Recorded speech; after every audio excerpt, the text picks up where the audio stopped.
Hello, everybody. This is Johnny here with MDI. We are here with the Moza Livestream event to talk about the AirCross 2 and the Air 2 gimbals. With me here, we have Paul and Shawn. They are our special guests and special experts on these two different type of gimbals. And we're going to see each one of you guys to introduce yourself. So we'll go with Paul first. Paul, would you like to introduce yourself?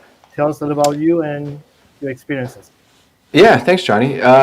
So my name's Paul. I run a small cinematography studio in Toronto, Canada, and I've been doing that for about 10 years now. Yeah, I mainly shoot, we started off shooting weddings, and now we're sort of moving into the more corporate side of things. We kind of shoot everything, I guess. Interviews, events, commercial stuff, branded content. I do YouTube as well, so I have a YouTube channel. Sort of a little bit of everything, but yeah. Thank you, thank you. So how about you, Shawn? Now tell us about yourself. Hey everyone, as you heard, my name is Shawn. I'm based out of Cleveland, Ohio. I'm an independent DP and gimbal operator. I've pretty much been hired on for pretty much the same things as Paul, like short films, feature films, commercial, music videos, weddings, documentaries, all of the above. That's pretty cool, pretty cool. And I would like to welcome everybody watching this live stream. We have a lot of people from Philippines, from United States, different countries. I'm going to quick call it Sifuna CMAS, Guinea filmmakers, Ralph. Hey, Ralph, welcome back again. See you again. Jefferson Canyamo from Philippines, Aquino Squad, Scott Morrison, and a whole bunch of people. We have about 30 so people watching this right now, live stream. And before we go into the details, we also gonna today during the live stream, we are going to be give away 2 items. One is a AirCross 2, which is something like this, but the black version. The other is the Slypod E. So pay attention to what our guests talk about today, and they will probably give you some clues. And then halfway through the show, we are going to ask them to ask some questions. The person can answer both of them correctly, will have the chance to win them. Now, if you were a winner from the previous past live stream we did, you may want to skip. You had to skip 2 live stream before you are eligible for it, and the awards are not being transferable, so you cannot give it to somebody else. We want to make sure that you actually enjoy the equipment and have a great time with it. So that said, let's talk about with Paul and Shawn. Let's go with Paul first. So tell us about why you use the AirCross 2 and how did that help you become a better filmmaker in creative voice.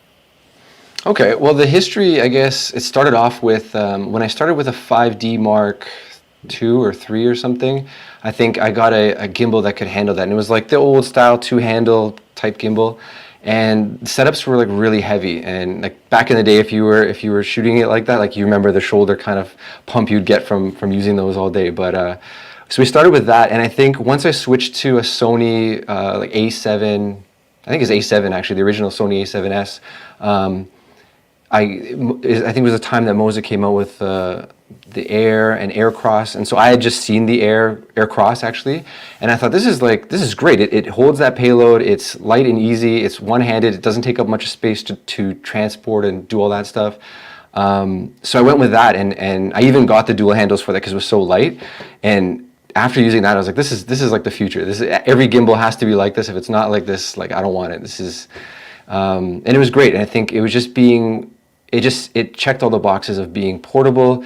It worked. It was super stable. If you knew how to use it right, you could get incredible shots. It was simple, so setting up, balancing, transporting, everything was easy, and it was able to carry most of the cameras that we were using at that time. So for me, it was a game changer because the portability and the usability and the kind of shots you could get because of all those things, it just sort of elevated it because it wasn't in the way anymore. It felt like more part of you, and it made everything a lot easier. So that was like the game changer for me. That's pretty cool, pretty cool. Thanks for sharing that experience. And what about for you, Shawn? For me, so my history with gimbals is I've always been like interested in anything steady when it comes to film, steady shots, or even commercials. So when I looked at like the Steadicam rigs and things like that, and the price tag for those were like a little way above like the average pay. So like honestly, it was you, Johnny, that introduced me to like the gimbals. So once I started seeing them and starting to work with them, for me that was a better path in learning and still being able to produce those type of steady shots and fluid movements through a gimbal. And it's lighter, it's more it's easily manageable and easier to balance and things of that nature. So that was kind of the intro of it for me. Pretty cool. So let's go into the before we can go into the important part of the thing that everybody wants to learn about. Anybody in the audience or viewers, if you have any questions, feel free to ask that question right away. It takes about 10 to 20 seconds to get it to us. So the more you can ask us the question earlier, the more we can see it and we can be able to answer you. We also know that there's a bunch of different things that you might want to learn about these gimbals. So let's start with balancing. Let's talk about Air 2 balancing first. So you want to, Shawn, would you like to tell us a little bit how you balance and what would be the best way to do it, and some tips and tricks about balancing perspective? Sure, I can get into balancing. So as of right now, I kind of already have it balanced, but if I turn this off, and I'll quickly unbalance it. So let's just unloosen some of these. So now it's pretty much unbalanced. Let me make sure you can see it. Okay, cool. So the way I start with balancing is I always point the gimbal directly up. And now I'll change this. And then I balance on this axis here that you can see. Actually, let's go this side. So this axis here. And what you want to do is you want to move this up until like the camera no longer falls down. So like if I let it go, you can see it's falling forward.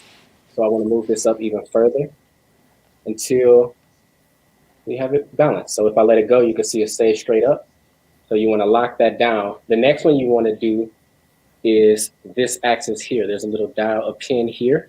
And what you're doing here is you're pretty much getting the camera, so it's pretty much well balanced already. But let me unbalance that axis. So what will happen here is now the camera will fall forward or backwards depending on the weight or where the camera is positioned on this axis. So one of the tricks that I do is I kind of like keep my hands close to it, and I just slowly like let go and grab it again to see which way it falls. So like right now, as you can see, it's falling forward, and I just constantly just do that until it's balanced. Once I do that, I lock it down again. So now I check the balance again just to make sure that it's good. And then the last one you want to do, or the second to last thing you want to do, is this back axis here, which is kind of the roll. So it going back and forth this way. So if that's loosened, you just want to push this in and out, depending on which way. And bear with me as I'm trying to do this backwards. But like what you want to do is, so if I let it go, you see it falls over towards this way. So you want to push it into the opposite way. And now it's going that way. So you want to go back until like you let it go and it just a little bit more. And now it's perfectly balanced. And the last one, what you want to do is, it's actually this axis here. So this is the axis where, like if you was to bend this over, you will see the camera turns. So actually what I'm doing is I'm taking the gimbal and I'm like leaning it over like this, as if I was like getting ready to lay it down, just to check the axis here. And if it spins in either direction, you want to make sure that is perfectly balanced as well. So with it leaned over, I just push this in until once I let it go, it no longer falls, and you lock it in. And once you have that all balanced, you can turn on the gimbal, and now you have a balanced gimbal. Pretty good, pretty cool. So Philip Bloom is watching us. Hey, Philip, haven't seen you for a while. Actually, I follow you on YouTube and your blog too. So he did have this question. I think it's a challenge, but I can I know for a fact I can do it. Just because you can just put your hands around it and then you can feel it and do it. It's not gonna be difficult. So I've never tried it, but I'm sure I could too, just based off of like my method of keeping it, like keeping my finger there and feeling which way it falls. I feel like I could balance it. Yeah. So Shawn, how long should take you to balance your camera right now? It usually takes me less than 2 minutes. Less than 2 minutes. So that's actually pretty good. So that's usually would take me also for the Blackmagic Pocket 4K will take probably a little bit more longer because it have too many components you have to put in together to make it work. Mm-hmm. So what comes with your Air 2 packet when you buy the gimbal or you get the gimbal? What comes with it? Yeah. Let's see. Well, besides everything that you see here, so of course the gimbal, the plate, I have an extra, a newer plate that's on mine as a quick release. It comes with the cores that you need, as well as a little carrying case for all your cores. So you can see that there are, whoops. I can also show you here too, so people can see it. Oh, okay. So Well, yeah, you can show it there. yeah, there's multiple different pieces that come in here for different types of camera, as well as, and forgive me as I don't know this here, so that you can tighten the screws on the bottom of the camera, which is a lovely addition. It also comes with, of course, the batteries, the battery charger. It comes with an extra plate if you need an extra one, and also it comes with one of the rods as well, an extra one for mounting the focus motor. Pretty cool, pretty cool.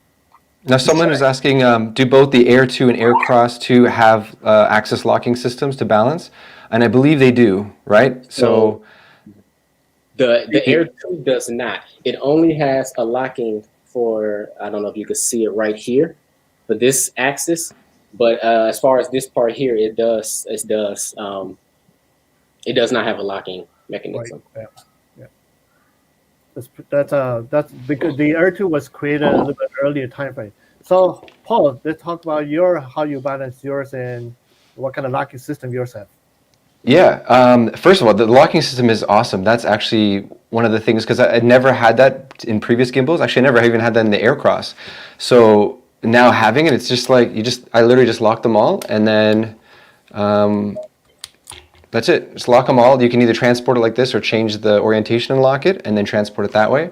Or you can lock and then unlock it to balance, which is how I'm going to balance it. So I have an A7 III on here with the Sony 28 mil lens, which is nice. It's pretty small. It's a good, I like the focal range for like gimbal stuff. So I typically keep this on here for events. The other thing was, that I really liked about this was that it's actually the Manfrotto size plate, I believe, on the bottom. So I can take this from this gimbal and put it on anything else, take it from my Manfrotto tripods and put it back on here. So I love that. I think, like, I don't know if there's other ones that have it. I know there's definitely ones that don't have it. So I just won't use a gimbal that doesn't have that plate that fits. So yeah, it's pretty simple. What I'll do is I'll just do the forward and back first. So I'll get a rough, like, sort of rough idea of what forward and back balance is, and then I'll go to this one. So I know Shawn does it the other way. So once this one is balanced, forward and back, then I'll go back to this one and then readjust. And then after that's balanced, then I'll unlock that. So this is unlocked now, and then I'll unlock the that one, and then just take a look. If it's not, just unscrew this one and go back and forth. So just right here, just unscrew this one. You can go outwards, and it falls that way. So you know most of the weight is on this side of this axis. Bring it back, and again, I know what Shawn's talking about, where you kind of like you keep your hands there and you can feel which way it's falling, so you know already which way it's going to be balanced. So lock that up, and then once that's done, I unlock the pan, and then I know Shawn mentioned this one. You just sort of tilt it, and if this axis is in the middle, you have a weight on the front and you have the back weight, and so you'd see if it goes like this, you know it's front heavy, so you would just slide this whole, I don't know if you can see it, but this whole rod here, you would just slide it back, or this one here, right here. Yeah, you would just slide this back and just find the center point, and that's it. So you'd eventually tilt it, and it shouldn't go at all. So now it's a little bit back heavy, but that's it. I mean, it's pretty straightforward. There's nothing complicated. If you do it a couple times, I think you can eventually get it in under 2 minutes easily. So yeah. So with the Paul, for the AirCross 2, the balance, the quick release system is a little bit different from the Air 2. Okay. So what's the difference between that and the Air 2? Between this and the Air 2, That is a good question because I've never used the Air 2. Shawn, do you want to help me out? Do you know? Is that the one where the AirCross have an L-shaped bracket, whereas the Air Okay. 2 do not. So the reason why I think they do the L-shaped bracket is because they can actually put the camera into vertical mode or horizontal, so you can use it Yes. for Instagram or so on. So I would be able to simply take this one out and then switch it this way, like that. Or sorry, yeah, the other way. Yeah, the other way around. Unless you want to go upside down for some reason, but yeah. So obviously there's That's a it. locking mechanism in the back there. It's a red color item that doesn't make the camera drop off. So if you Yeah. put it in there, it won't fall. See the red? Yeah. That makes Yeah. sure So even if you loosen this all the way up, it won't fall out. So I can't take it out unless I pull this red pin out.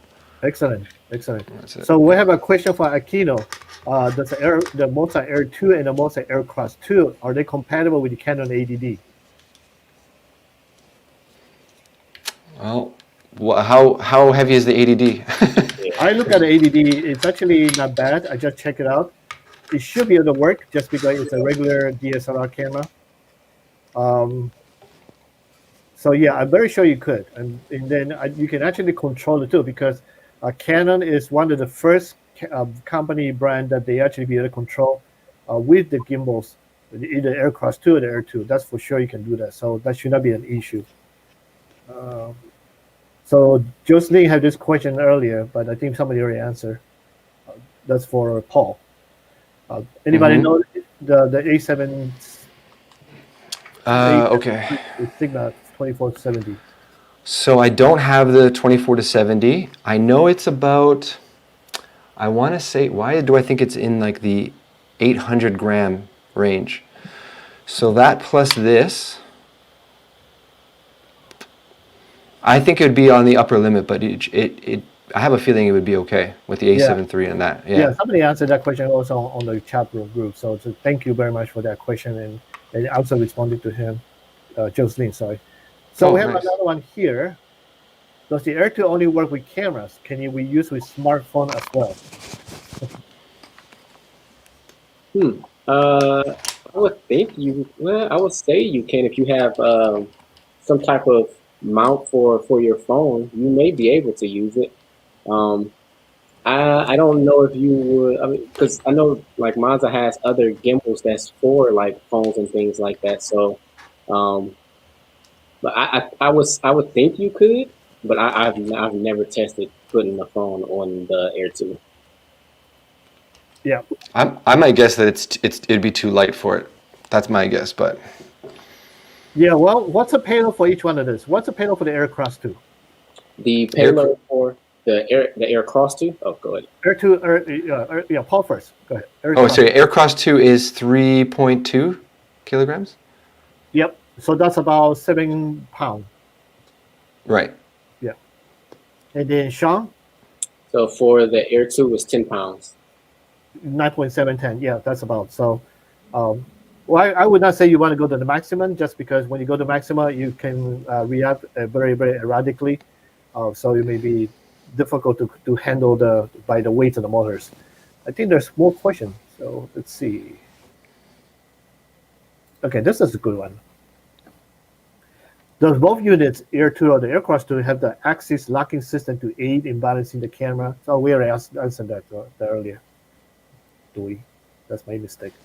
There's a lot of comments, so I had to go up and down fairly quickly. Well, I'm doing that. So let's have who want to go first? Who want to talk about the camera, the battery life, and the tips and some of the things that you learned about using the gimbal? So Paul or Shawn, who want to go first? Shawn, you go first. Okay, you said the tips and battery life. Battery life and how you use the gimbal most of the time with it. I can experience using it. You said the what? Like do you use the inception mode, the auto tune, calibrate? Oh, okay. So I guess just to talk about it in this case, The battery life for the gimbal is I believe it's 16 hours.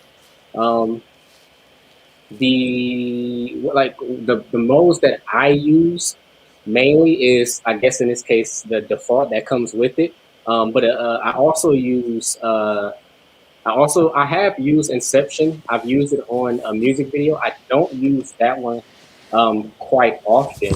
But if you are looking to get like if you do have this or you're looking to get it, like getting into Inception mode is pretty easy. So what you want to do for Inception mode is this FN button here. Not sure if you can see it. If you double tap that twice, as you can see, the camera has turned up. So now when I put it down, it's now in Inception mode. And on the dial pad, if I press it over to the left or the right, it'll automatically spin in whatever direction that you pushed it in. Or you can control it manually as well with the joypad on which way you want to spin it. So it's a cool feature. I've used it, like I said, once on a music video. I don't use it often on like the films and things that I use. Another feature that I use another feature that's there is sports mode. What sports mode is so if I pick this up and I turn it, you see how like it's moving. It's not moving like quickly. And you know, with sports, when someone's like running right past you, you want to keep them in frame. The same button that goes into Inception mode, if you press that one time on the screen, the pan axis will turn to a Q. And now when I spin it, you see how it's moving a lot quicker now. So that's sports mode. If you doing any sports events or anything like that, this is one mode that you can use. The other one that I use the most is the FPZ mode. What that is if you press that same button 3 times, so the FN 1, 2, 3. What it's going to do is, now this is a mode that I use, especially when it comes to film, when a director asks you like, hey, I want to start with like a sky shot and like I want it to slowly pan down. Now I can, with that mode, as you can see, if I tilt it down, the camera, it stays in that orient, and now I can just like slowly pan down to my subject. Without that mode, like if I was just to try that, the gimbal would stay straight. So like this is me turning it off and turning it on. So now if I go down, the gimbal is going to point it down. So I use those modes often. Tips, I would say, even though you have a gimbal, you still want to make sure that you're doing the proper walk with it to help with the shakiness or the bounciness of it, as I guess if you want to put it that way. So just make sure that even though you have this tool and it's great, you still want to do that walk just to make sure like it's extra, it's even more smooth. Cool. The ninja walk. The ninja walk, yeah. That's what we call it. So we can talk about the other part of the features on the Air 2. Like for example, how are you going to switch? You do have an iFocus there right now with you, right? On your gimbal, Shawn. And then, Yes. so remember earlier we have a problem with the gimbal tilting to one to one side. So that's one of the cool features we have on the Air 2. I know AirCross 2 also have it, but I'm going to go to you later so you can show the functions. On the Air 2, that's one of the new features with a new firmware update, where you actually can switch between controlling the iFocus and all the different axes. Can you want to quickly show that? Yeah, so first I got to turn the focus on. So right now, if I take this wheel and I spin it, hopefully you can see it, but it's actually controlling the focus ring. We can see that. If you want to change it, the other button that's here on the side, if you press this M button, I don't know if you can see it on the screen, but there's a function up here that says like F1, and you can change between the different modes. Thanks, Johnny. So I can bring mine so I can show the site for you to look at it. Cool. So if you press this button and change it from the F to once you press that, it's changing the different modes, and it's changing like exactly what the dial changes. So like right now, it's changing this. If I press it Yeah, again, right. It's not it's going going to to change the roll. And again, What's so good is there's this is you can do different ways to switch precision between them. control. You said what? You can with this kind of feature you can do precision control, the tilt, pan, and roll. Yep. And also, if you double click the trigger, it'll always reset the gimbal back to standard. So like if I just like move it out of place, double tap it, it'll recenter it. Sweet, sweet. All right, so let's go to AirCross 2. Paul. Yeah. So I'm not as much of a beast as Shawn is. I don't use follow focus on my. I'm so lucky. I've had the A7 III with that Sony lens, so autofocus is good enough for me. But I can't imagine like walking and trying to. That's crazy. That's awesome. So I typically keep it in. Let me set it here, and I'll show you what I keep it in. So I keep it in. Unlock these all, so I can show you. This one and this one. Okay. Okay. So maybe Johnny, can you show the back of it? But if you can see it, it shows you right on the menu tilt, roll, and pan, and then it has an F or an L, and just by pressing a section on the wheel, so the top will change if it's tilt, lock, or follow. So L is obviously lock. I keep it basically on follow the tilt and follow pan, and so roll is locked. So that way I have really good control when I'm moving. If I want to sort of pan while I'm moving, I can just turn my hands, and you can see I keep the gimbal pretty slow for the most part, and I keep the deadband. Like have a couple degrees on the deadband, so when I'm walking, if I want to walk straight and my hand is kind of moving a bit, it's not going all over the place. So I can get into specific numbers if you want, but I mean, in terms of how fast the gimbal's moving right now, I usually keep it around 25. So it's really slow. But I mean, I guess for what I shoot, like if I'm moving around an event space, or if I'm just sort of moving around, people on a dance floor or something like that. I don't need it to move fast. I can move my body. I can sort of get everything. I can get the movements at like a bigger scale. I don't want the movements to be at like a small scale where they're moving where it's really jittery. I want to be able to move my body to kind of create that movement. So that's I guess that's my sort of process in keeping it low like that. But you can also just with a click of a button, you just click it, and then roll will follow, and then you can do a crazy really like first person view or something really like augmenting when you're walking. But that's it. Just click the button and it sets it. You can also, if the action speeds up and I need to really ramp things up, I can just dial it. Just turn this dial, little wheel, and now my speed is faster, so I can really keep up with things if I have to.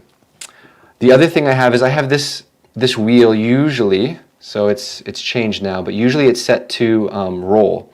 So if I want to just really sort of dial in the horizon level, like sometimes you might be filming somewhere and whether it's like a decor or something like that, it's sometimes the thing you're filming isn't exactly square or straight and you want to line it up. That little adjustment and roll will save you, so you don't have to do it later in post. You don't have to be like, oh, I'll just correct the frame. You can just do it right there and be like, oh, okay, it's lined up with the camera, and then just go and shoot it. So I keep that one on roll mostly, but you can use it again, like Shawn said, for like tilt or pan as well, and just dial it in as you need it. What are the other things that I use? I don't really use inception mode. I've used it. It works fine. It works great. It's really easy to use. It's easy to get into and out of. Let's see. So what do else? you actually use it for most of the time for weddings and videography and music videos, right? Yeah, I'd say there's a couple of corporate stuff that's like walkthrough or like you're following somebody, but it's very similar in a wedding aspect or an event aspect. You would usually follow someone, or you'd go around people, or you would tour a space with people in it.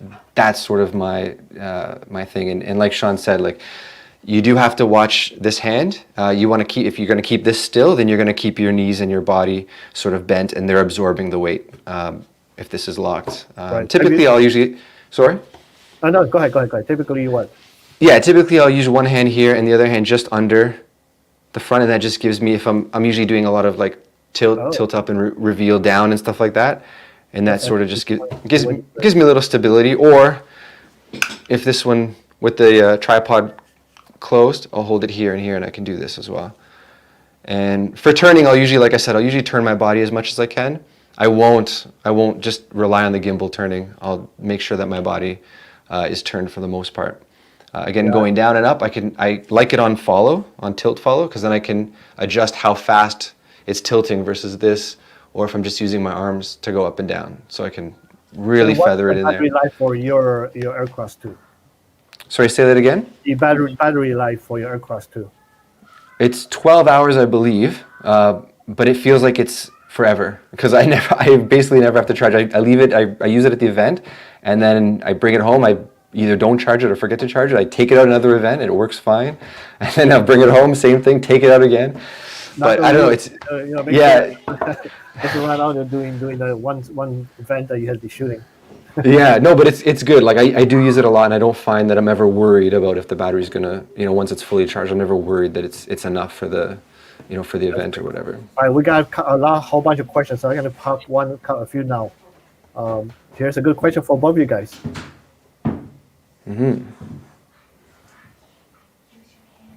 So, can both of the Ben balance the Blackmagic Pocket for 6K? I know for a fact the Air 2 you can. There should not be a problem.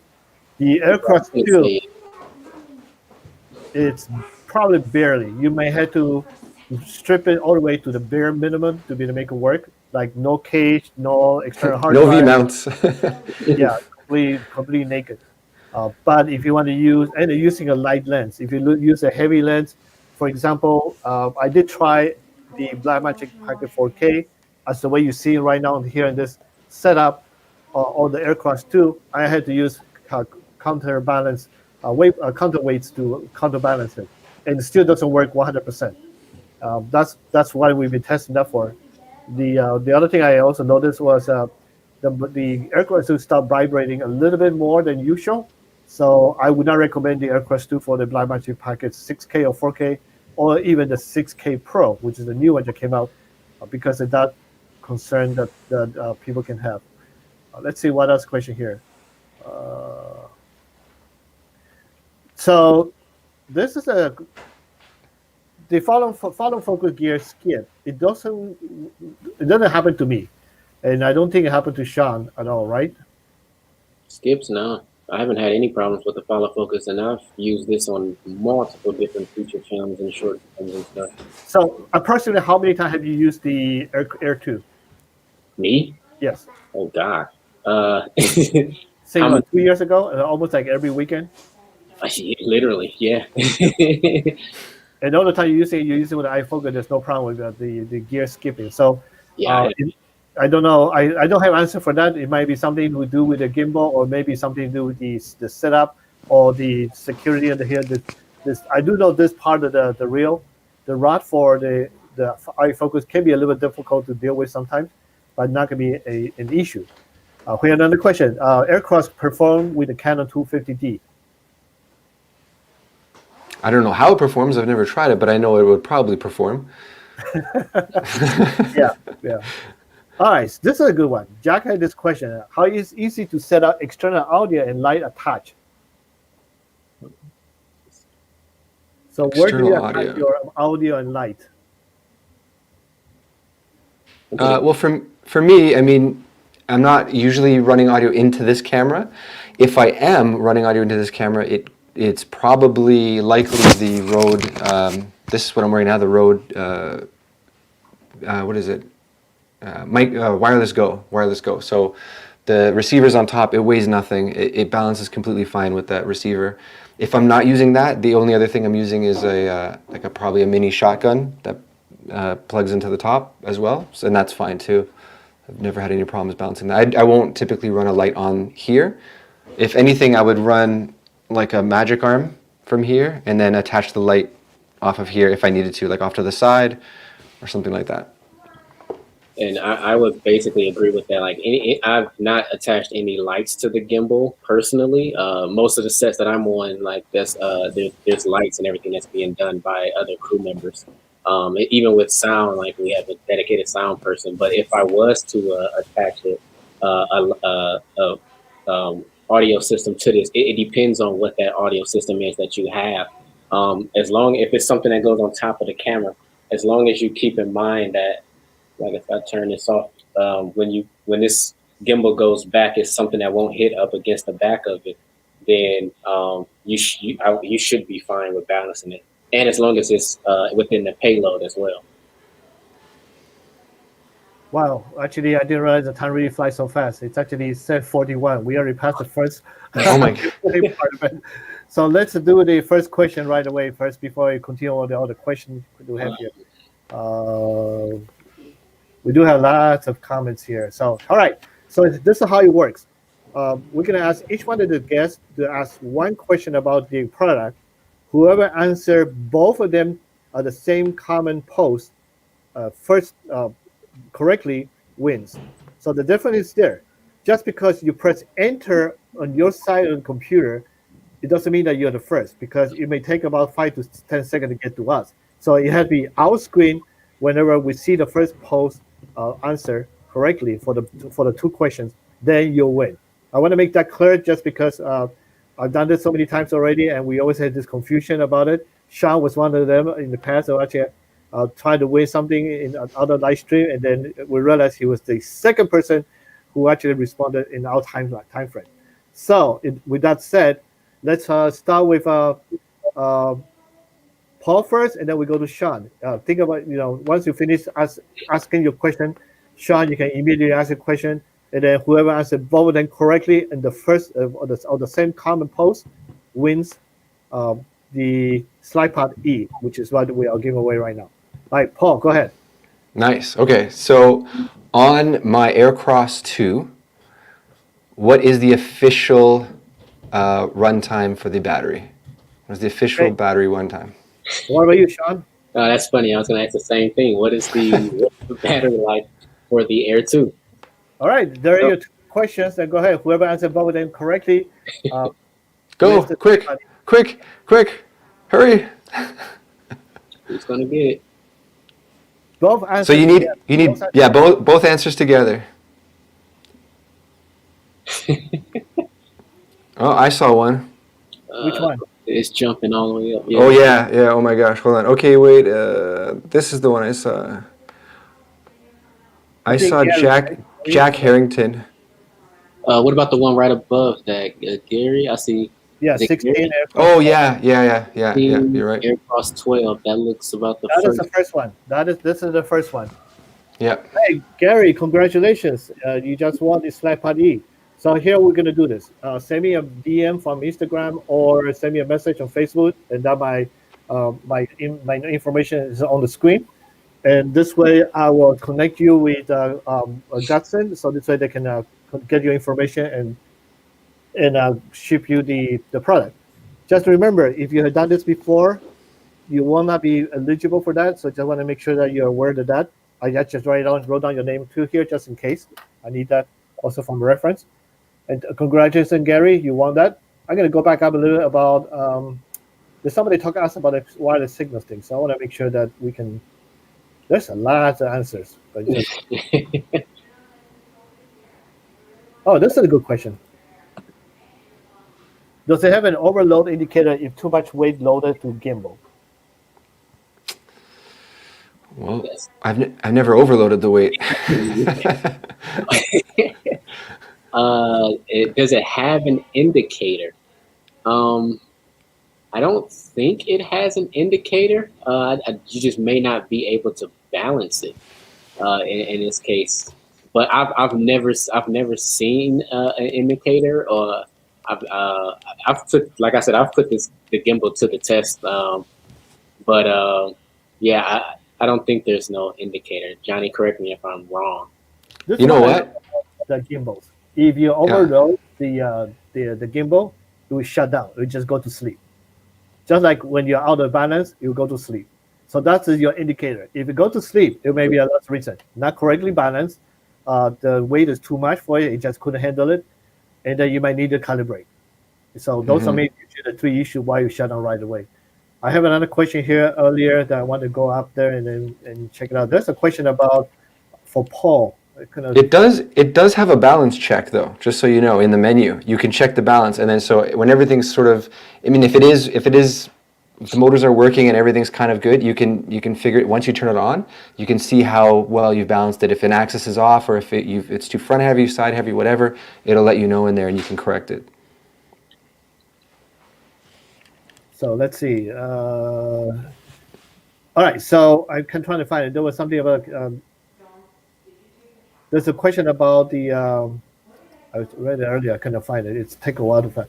So Jocelyn actually liked this. She likes the RGB wheel. Paul, can you talk about whether or not you can turn that off or not? Just because I'm gonna try and find that information more. Yeah. Oh, I found the one that you said it was for me. I'll answer that one after. But yeah. So you can change you can turn that off in the menus. I will do it now. You just go down to Gimbal Advanced. Yeah, I just found the answer. General Operation, dial, LED,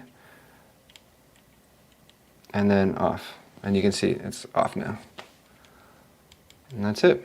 You can change the brightness and you can turn it. I mean, I like mine. So yeah, it's good when you have it sitting somewhere and you're at an event or you're on set and you can just look over it and be like, okay, it is on or it isn't on, and it's ready to go, it's not ready to go, whatever. Right. Here's a question for you, Paul. Yeah. So the speed, it doesn't say what it is, but I guess it's from 0 to 100. Is it from 0 to 100? I don't know. I should check. Let me see how far I can 99, go. I think it's 99. No, I guess that makes sense. 99. Yeah. Oh, 100. It hit 100. Really? Now I'm curious. Yeah. Yeah. So I don't know what the unit is, but I guess it would be a percentage then, because it's probably at a quarter. So. Yeah, you're right. It's 100 also in there too. I just tried it. But earlier I was looking at it, it was only the 99, so that threw me off guard. All right, we have a question here from Alexandra, and this is a good one too. That's a lot of information on the slug mode. So why don't you both of you guys demonstrate on the slug mode? Go ahead, Paul. Okay.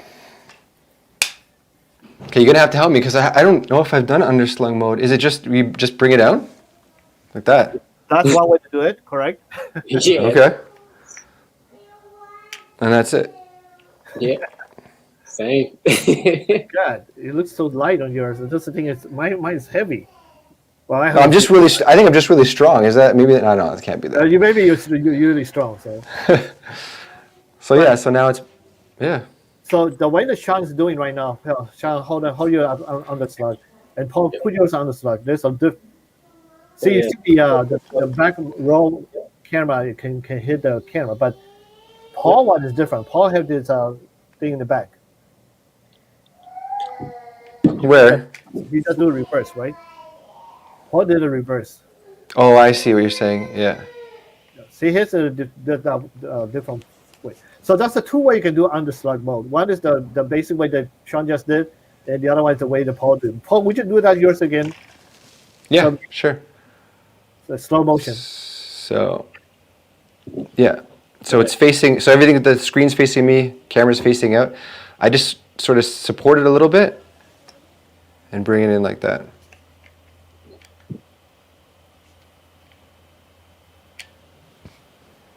Yep. That's easy for Paul. Shawn might have a hard time with that one. So Shawn, you want to try yours? I think you'll have much more here there. You have everything there. So yeah. There you go. Look at that. Nice. So that's another way. So there's two ways you can do that. One is the basic way, just lean forward, and the other way just turn the back part of it. So that's pretty simple. Let's see other question we have here. There's too many posts here, and I'm trying to catch up. This is a good one. This is none of them have the wireless transmitter built in. The old Moza gimbals, the Moza Light Pro, they had back then the wireless, but it was only, I think it was the SD quality, so it wasn't that good. So they actually decided not to implement that. For this two right now, they don't have any of those features, so we don't see that. So let's talk about the apps. So what can you do with this with the apps? So do you guys use the app at all? Yeah, I use the app. All right. So who want to go first? While I'm looking for more questions. Let me connect it. Shawn, is yours connected? You can No, go I first got if it's. two. Oh, okay. All right. I'll go. Well, one thing I do use the app for is basically so into creative mode. So there's it's the app. I don't know if you can see this. Is it too bright? Maybe it's too bright.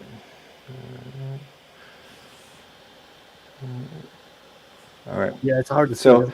yeah. Okay. Well, there's maybe. There. Let's see, I can do mine too. It's better, yeah.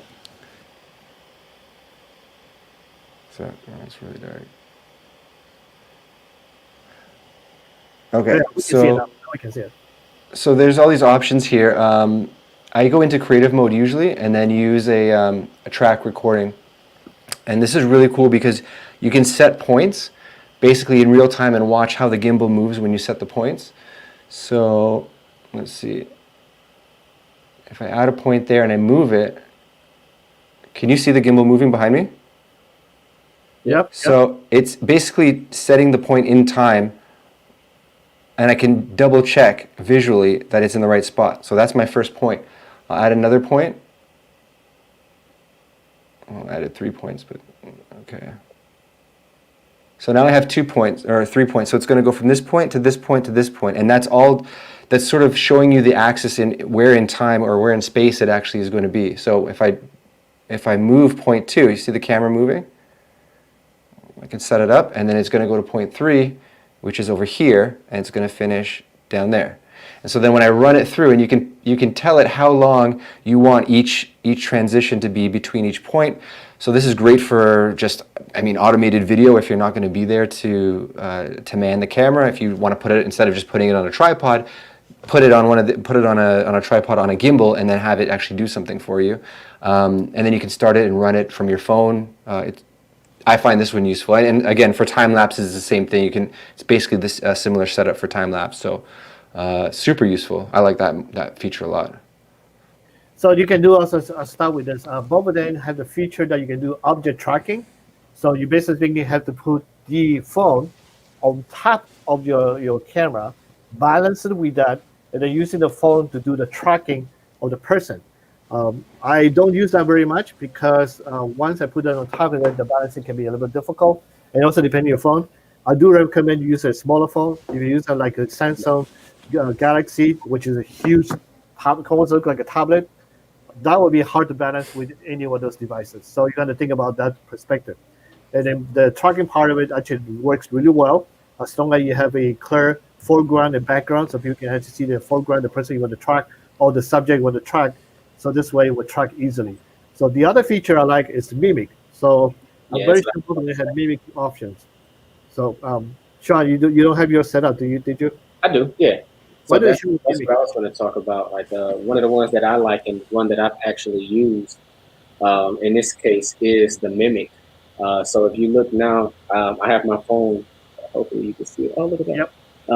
So if you go here, if you click this Mimic button here, what is going to happen is it's going to allow me to control the camera. So now if I point down or up, so this is very useful, especially when like I'm on film sets and like it's something where a long take or and we have like a wireless setup and someone else is actually controlling the movement of the camera of where it's going, and I'm just walking through the scene. This is one feature that I've actually used.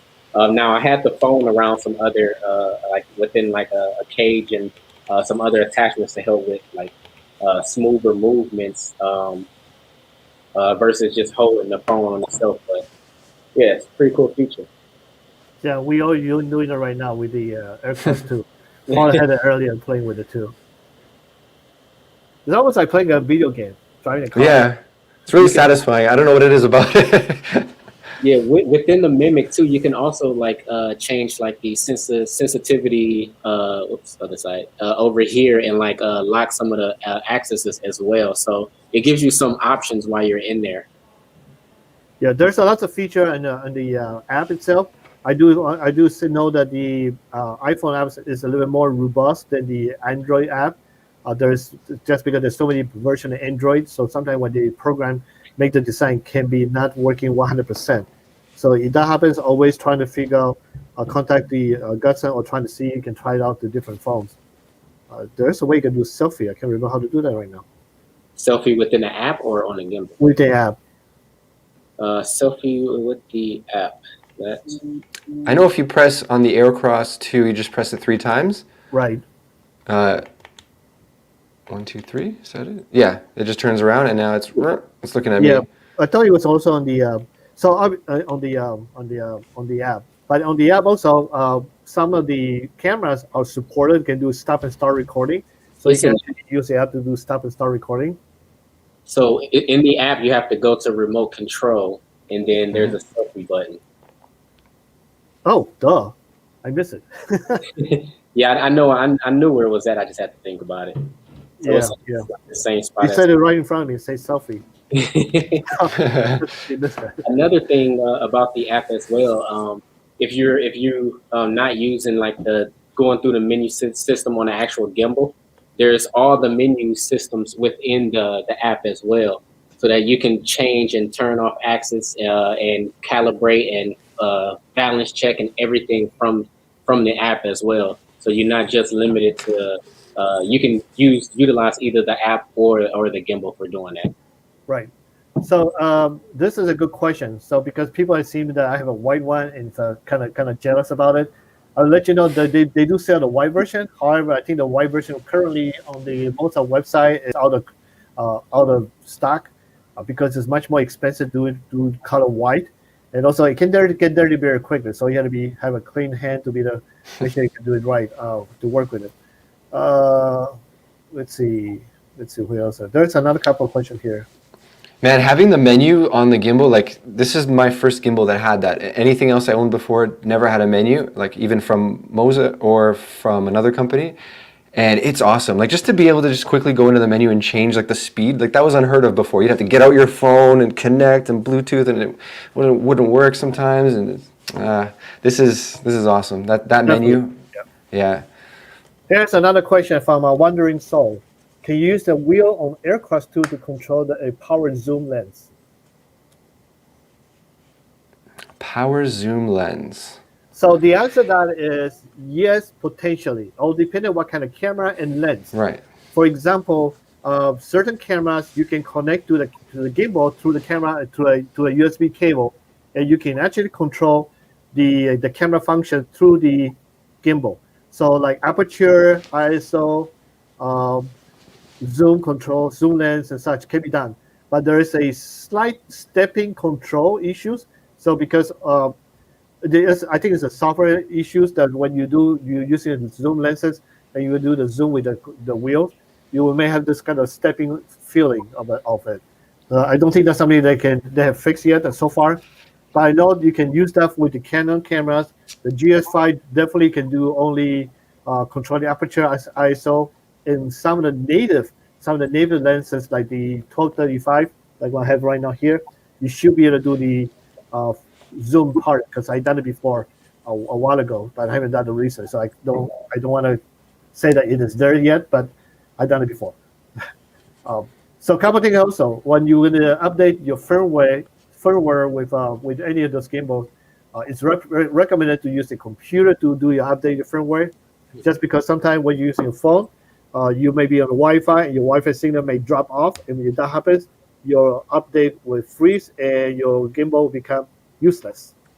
So you can also do it if you don't have a computer to do it, you will still need to do your phone. Make it disable the Wi-Fi, try that again, it may work, or you try to do three or four more times to make it work. So that's something to keep in mind. Also, very important about batteries. Don't keep the batteries in the gimbal on the gimbal when you put it away. Take the batteries out. Voice the Mali, because we just had this conversation earlier. Reason why, if you leave the battery on the gimbal and put it away, the battery will be running out, and then it will be depleted because it's connected to a connections or the gimbal. So if that happens, it may take you maybe 3 or 4 days before you actually get the full power back again. So you want to keep that in mind and be aware of that. How often do firmware updates comes out? From my understanding, it usually used to come out fairly quickly. I know there's one new one just came out recently. I haven't tested out, so I don't know how good it was, but they do a lot of change. The only difference is sometimes you have the new camera like the Nikon Z6 II or the new Blackmagic Pocket 6K Pro. Those features that the controlling dog may not be available until maybe 6 months later, because they need to get the SKT from the manufacturer, the lens camera manufacturer, be able to do the programming for it. So that may take a little bit time to do so. Yes, this one, this question. Anybody want to answer?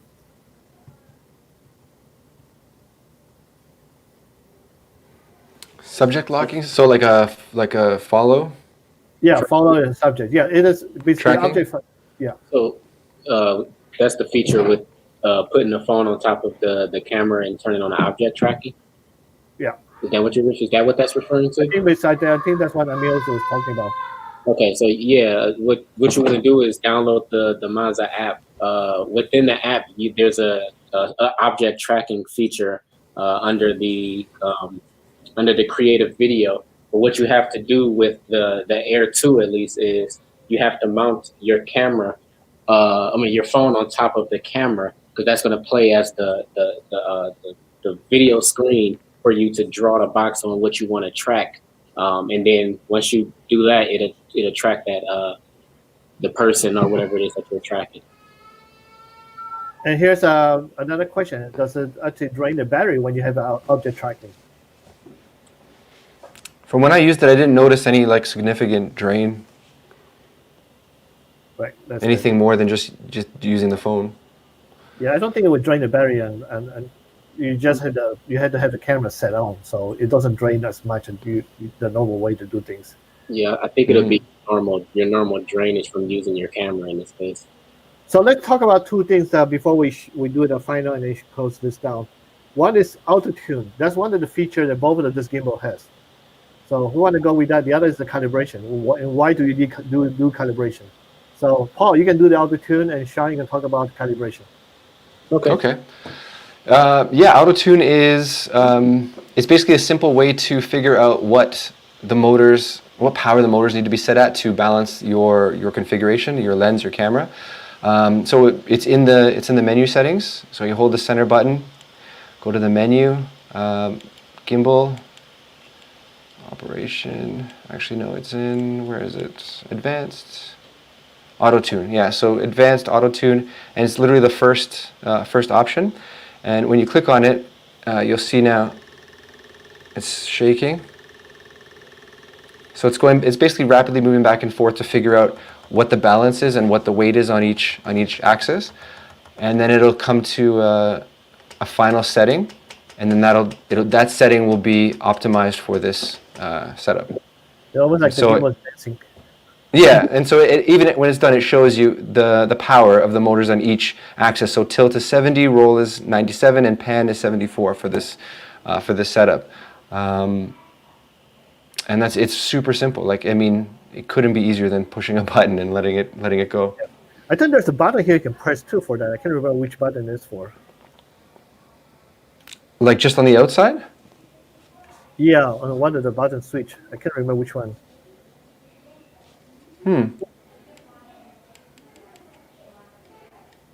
Nope. Anybody there on viewing this knows the answer for that? Let me know right away, because I can't remember. I'm pressing the buttons right now. I can't find it. All right, so that's that. That's actually pretty important. You definitely use the auto tune to adjust the balance, everything you need for the motors to run good. Jack asked Yes. Jack asked, does it have to be set on a flat surface? I would probably set it on a flat surface. Like, I mean, on a stable level surface, to have the gimbal standing straight up. Yeah, it's kind of important because otherwise you may have off a little bit of weights and everything else. Yeah, yeah. Yeah. Shawn, what about the calibration? Why do we do calibration? Calibration. So calibrating in this case is calibrating the actual gimbal. So if you ever experienced or seen like when you turn on your gimbal and it's balanced and you've balanced it perfectly, but for some reason like it continues to like slowly like drift off to the side or something, and you're not necessarily touching anything, that could mean that your calibration is off. To calibrate, what you want to do is go into the menu. You want to go down to advanced. So it's in the same menu, it's in the same area as the auto tune, and you want to go down to calibration. So now, one thing to keep in mind when you're calibrating the gimbal is you want to put the gimbal into sleep mode. So you don't want it turned on. One shortcut to put it into sleep mode is pressing and holding the menu button. And now that the gimbal is still on, but now it's in sleep mode, so the motors are actually turned off, but the gimbal is still on. So once you do that, you want to turn on your camera, and if your camera has an electric, let's see if you can see it, if it has the electric like leveler in there, what you want to do is you want to make sure you put that straight as you can, so get all of that lined up. And once you have all that aligned, then you want to go into the calibration and start the calibration for your gyro. And once you do that, it's going to show a question mark while it's doing the calibration. And then once it's done, it's going to show you an OK. And that's how you know that it's done the calibration. So now if you was to turn the gimbal back on, and just how you put it into sleep mode, you just press and hold the menu button, and now it's activated. And that should get, as long as you like positioned it the correct way when you did the calibration, it should take care of any drifts or any movements that you have where you're not touching anything, the gimbal seems to move. Yeah, good. And then and on the app itself, usually they tell you flatten, put the gimbal on the table flat to do the calibration. You don't have to. This is probably the best way to do it, just because when you're on set, you don't have time to take the camera out and so on and put it in a flat surface and so on. By doing this the way that Shawn just explained, you are definitely be able to calibrate right on set and then fix most of the problems. Drifting issue, not responsive issue, maybe also some accelerometers. Wow, that word I have a hard time to say. That ACC issues that you had to deal with, that can be fixed. How do you put in the sleep mode for you, Paul? Because I can't remember that either. Oh, you almost got me on that one, but I know that answer. So it's just the power button twice, and so now it's in sleep mode. It's on, but it's in sleep mode, and then twice again, it comes back to life. See, that's so different from the Air 2. I'll forget just because I had too many of those gimbals here. Just get to my head sometimes and I had to pay attention. All right, we are at the final part of the. Thank you, Gary. Accelerometers. I have a hard time pronouncing that word. It's a little bit too long for me. But all right, so we are here for the final giveaway. This is for the AirCross 2, not the white one, the black one like the one Paul has in his hand. And again, you need to answer 2 questions in the same comment post.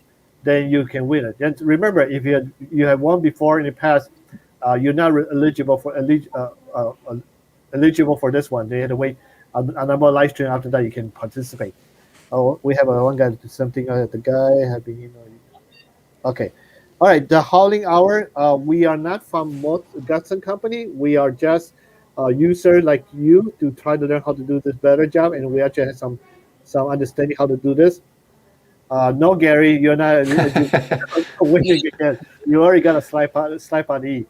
But I would suggest a hauling hour if you can. Send me a private message, see if I can help you individually, quite privately, or you might just send an email to Gutson. They just came back from Lunar New Year celebration. They just came on the 19th, so they're taking a little time to catch up with all the questions they have on the Facebook. So just be a little bit more patient with them. That'd be great. So that said, this time earlier was Paul go first. This time I have Shawn go first, and then Paul go second. Whoever answer the both questions are the same common pose wins. Not going to be separate. It had to be the same pose. All right.